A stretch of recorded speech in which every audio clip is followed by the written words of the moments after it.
Bonjour Bruno Marchal, mental coach à Montpellier. Ça veut dire quoi? Ça veut dire que quand on est dans le sud de la France, on peut se voir en face à face. Et quand on est loin, à l'étranger, en Afrique du Sud, au Canada, à Bruxelles ou je ne sais où, eh bien on passe par un coaching par téléphone. Ça marche aussi bien.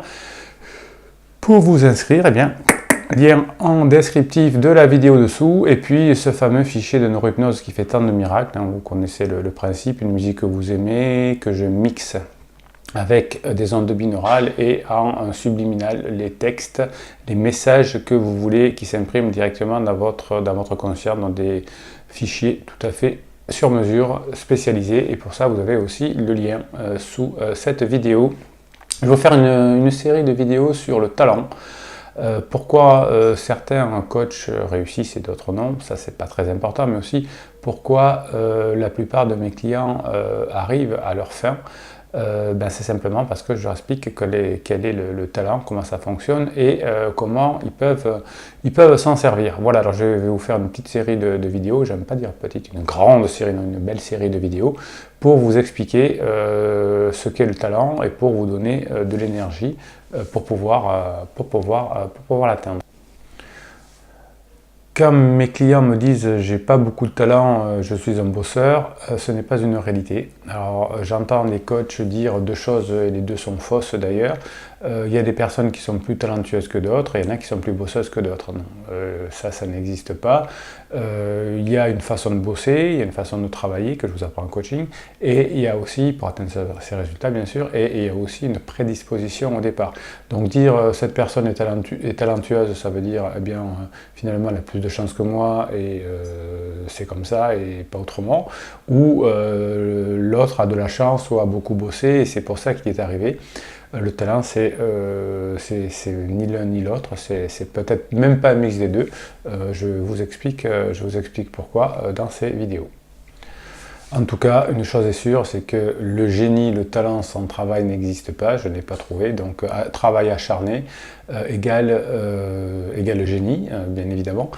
Mais pour avoir ce travail acharné, il faut aimer ce que l'on fait. Donc on ne peut véritablement devenir talentueux sans travail, mais on ne peut pas devenir génie sans le goût de ce que l'on fait. C'est-à-dire que si je n'aime pas l'informatique et que je passe des heures et des heures sur l'informatique, eh bien ça ne servira à rien, je ne deviendrai jamais un génie, parce que je souffrirai, entre guillemets, travailler me demandera des efforts, alors que les génies, pour les génies, le travail, c'est simplement du plaisir.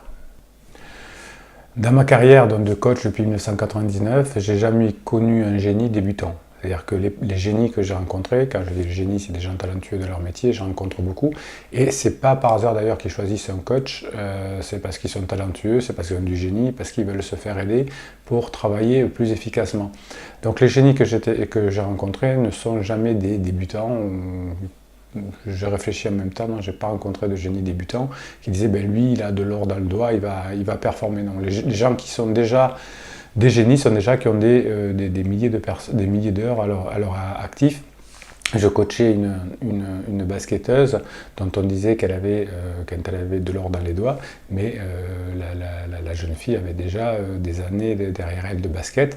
Et effectivement, elle avait encore un potentiel à condition de travailler, d'avoir confiance en elle par exemple, mais elle avait déjà des heures de travail qui pouvaient dire cette personne est déjà talentueuse ou pas, ou sera talentueuse ou pas. C'est avec cette capacité de travail que l'on pourra dire est-ce que cette personne a de l'or dans les doigts, c'est-à-dire que si elle continue à travailler et si elle continue à travailler correctement et avec la bonne méthode, eh bien là peut-être qu'elle va y parvenir. Je ne peux pas dire donc au départ si cette personne avait du talent plus que les autres ou pas, puisque c'est son travail, c'est ces milliers d'heures qui ont fait qu'aujourd'hui elle a un potentiel.